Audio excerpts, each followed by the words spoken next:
بڵاوبوونەوەی ژمارەیەک نووسراوی فەرمی وەزارەتی بازرگانی هەرێم کە تیایدا دابەشکردنی پارەی بەشەخۆراکی ماگانەی هاوڵاتیان بەسەر نووسینگەی وەزیر و بریکاری وەزارەت و بەڕێوەبەری گشتی بازرگانی و 11 پلەباڵای دیکەی نێوەزارەت کاردانەوەی بەدوای خۆی داهێنا.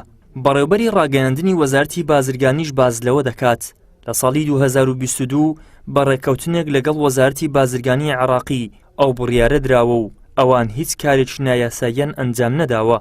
ئەو پارەیە بڵێ وەکو هاندانێکە بۆ فەرمانبەران لە وەزارەتی بازرگانی عێراق وەزەی یاسا و لە چوارچێوەی هاندانی فەرمانبەرانە ئەدرێت وەکو شایستەیەک بۆ فەرمانبەران و ئەم هاندانەش وەزارەتی بازرگانی هەرێمی شەکرێتەوە.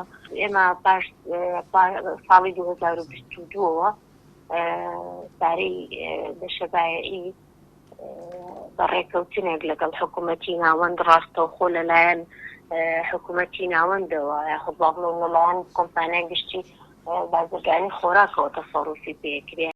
لای خۆیەوە پەرلەمانتارێکی کۆمەڵی دادگەری لە ساڵی 2022 داوای لا وەزارەتی بازرگانی عێراق کردووە وەک چۆن کارمەندانی کۆمپانیای دابەشکردنی خۆراک لە عێراق پارەیان پێدەدرێت ئاواش کارمەندانی دابەشکردنی خۆراک لە هەرێم پێیان بدرێت. ئەو دەڵێ ئەوەی لێرەدا کێشەیە لە هەرێمی کوردستان لەبری ئەوەی پارەکە بدرێت بە فەرمانبەران بە وەزیر و بریکاری وەزیر و پاسەوانەکان دەدرێت.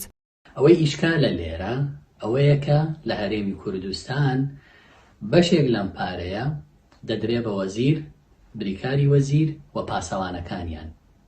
لە ڕاستیا دەبێ ئەمە ڕابگیرێ ببڕدرێ و ئەم پارەیە بۆ ئەوانەیە کە لە کۆمپانیای دابەشکردنی خۆراک ڕاستەوخۆ لە ئەرکان بۆ دابەشکردنی خۆراک و ئارد. بۆ ئیشکالەکەی هەرێمی کوردستان لێرەدایە و ئەگەر نا بەغدا لە بەهانەیە دوای کێشە بۆ بەشە خۆراکمان دروست دەکەن، دوای کێشە بۆ ئەوە دروست دەکەن تەواوی پارەکە لەو کارمەندانەش ببڕن کە لە ناو ئەرکەکان و لە دابەشکردنی خۆراکە مستەحەقن پاداشتەکەیان بدرێ. بەپێی ئەو نووسراوانەی بڵاوبوونەتەوە ئەو بڕەپارەی هاوڵاتیان لە بری بەشەخۆراکی ماگانە دەیدەن بە بریکاری خۆراک و لەوێشەوە بۆ کۆمپانیای گشتی بازرگانی خۆراک دەگەڕێتەوە بەسەر نووسینگەی وەزیری بازرگانی، بریکاری وەزارەت، بەڕێوەبەری گشتی دیوان و چەند بەرپرسێکی دیکەی وەزارەت دابەش دەکرێت و خودی وەزیر 1 ملیۆن دیناری بەردەکەوێت. وەزارەتیش ئەم ڕێکارە ڕەت ناکاتەوە. ئیدریس محەممەد، کەناڵی ئاسمانی پەیام، هەولێر.